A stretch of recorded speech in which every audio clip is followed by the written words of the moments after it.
Quel pourrait être le vrai référentiel qui agit sur les effets du temps?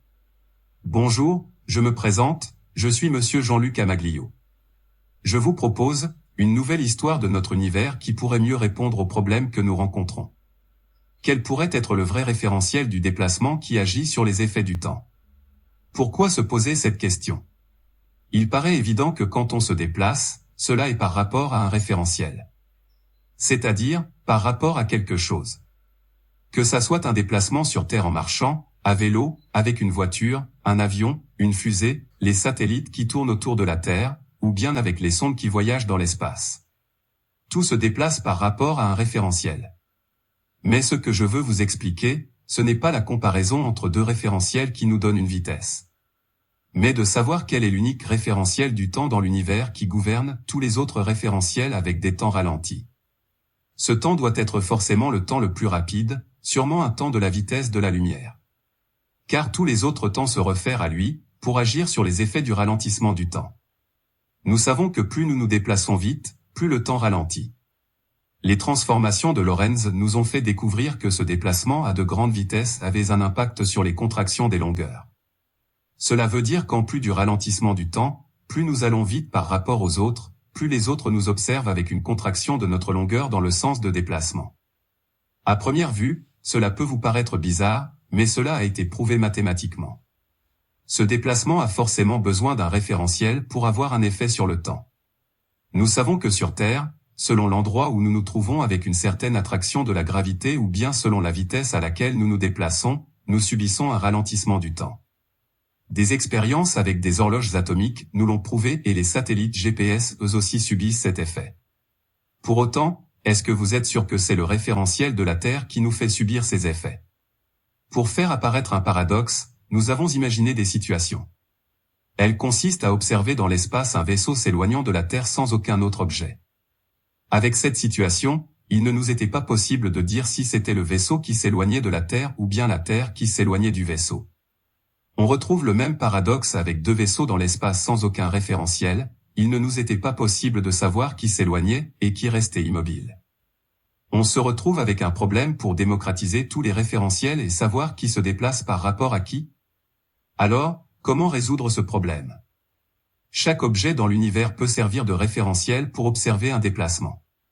Mais ce n'est pas parce qu'ils peuvent servir de référentiel qu'ils agissent sur le temps. Car les objets qui se trouvent dans l'univers ne définissent que leur propre référentiel qui subit les effets du temps sans avoir d'interaction avec le déplacement des autres objets. Alors, quelle est cette chose mystérieuse qui fait que si l'on se déplace par rapport à lui, nous subissons les effets d'un ralentissement du temps? Si ce ne sont pas les objets qui se trouvent dans l'espace, il nous reste que l'espace lui-même pour expliquer ce mouvement qui a les effets d'un ralentissement du temps. Ce serait l'espace le référentiel de tous les autres référentiels pour ce qui nous concerne. Je sais, vous allez sûrement penser que l'espace est vide et qu'il ne peut pas avoir un référentiel. Est-ce que vous êtes sûr de cela? Si l'espace est vide, alors pourquoi il interagit avec la gravitation des objets massifs ou les ondes gravitationnelles? Du vide devrait pourtant se comporter comme du rien, du néant, donc sans interaction. Alors que l'espace lui a bien une substance mystérieuse qui la fait interagir avec les objets, puisqu'il est en expansion et entraîne avec elle tout ce qui s'y trouve. Et si cette substance est en expansion, cela veut dire que tout est en mouvement quel que soit le référentiel dans l'espace de notre univers. Avec ce point de vue, tout devient plus compréhensible et nous pouvons comprendre que le déplacement dans l'espace interagit avec celui-ci sans avoir un point mobile que ça soit une planète ou un vaisseau. Je sais, avec cette proposition, c'est un peu revenir à l'éther que M. Albert Einstein avait effacé d'un revers de main pour pouvoir proposer la relativité restreinte et la relativité générale. Mais si nous voulons évoluer et ne pas rester statiques devant des événements non compréhensibles, il faut proposer de nouveaux points de vue et ne pas avoir peur de bousculer les théories qui pour l'instant avaient fait leurs preuves. Cela reste des propositions et rien ne nous empêche de garder les grandes lignes de la relativité restreinte et la relativité générale tout en rajoutant la substance de l'espace.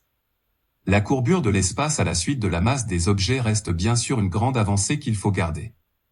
Mais concernant le déplacement dans l'espace, M. Albert Einstein avait proposé que l'espace soit composé d'aucune matière, afin que le déplacement de la lumière se fasse sans interaction pour qu'elle puisse conserver sa vitesse. À la suite de cette proposition, la vitesse de la lumière est devenue une constante. Je pense qu'à la suite de cette situation, nous avons besoin d'un premier référentiel référent, qui ne dépend pas des objets qui s'y trouvent. Il faut revoir la composition de l'espace, quitte à revoir l'interaction qu'a la lumière avec l'espace. Car comment expliquer qu'un vide peut dévier la lumière, s'il n'a pas d'interaction? Il faut bien une substance même mystérieuse pour pouvoir dévier la lumière. Maintenant, on n'a pas besoin de dire que la lumière va ralentir à la suite de cette interaction, car la lumière a son propre référentiel. Ce qui lui permettrait de garder sa vitesse. Et si elle voyage sur de trop longues distances, malgré son propre référentiel, son intensité se voit diminuer tout en conservant sa vitesse. Et plus cette distance est grande, plus elle perd en luminosité. C'est pour cette raison que la nuit est noire et qu'on voit les galaxies lointaines avec une faible intensité. Non pas parce que la lumière n'a pas eu le temps d'arriver jusqu'à nous, mais parce qu'en traversant l'espace sur de grandes distances jusqu'à nous, elle a perdu en intensité. On le voit avec les télescopes qui ont pour but d'augmenter l'intensité en récoltant plus de photons de lumière. Et si la lumière rencontre un obstacle massif, elle est déviée par la courbure de l'espace et forme des lentilles gravitationnelles, ou bien si elle s'arrête comme le fait un rayon laser sur une feuille de papier si l'objet n'a pas assez de masse. Avec cette proposition, l'espace est le support de notre univers, et devient une substance à part entière. Pour résumer, si les effets du temps se modifient, c'est parce que la substance de l'espace interagissant dans notre déplacement, influence le déroulement du temps par rapport aux autres objets dans l'univers. Chaque déplacement se retrouve avec son propre référentiel. Maintenant, nous pouvons voir notre univers dans son ensemble où tout a une interaction avec son propre référentiel de temps. Bien sûr, cette proposition comme celles qui suivent sont des théories de pensée, des suggestions, donc une façon de répondre en prenant en compte les contraintes que l'on connaît.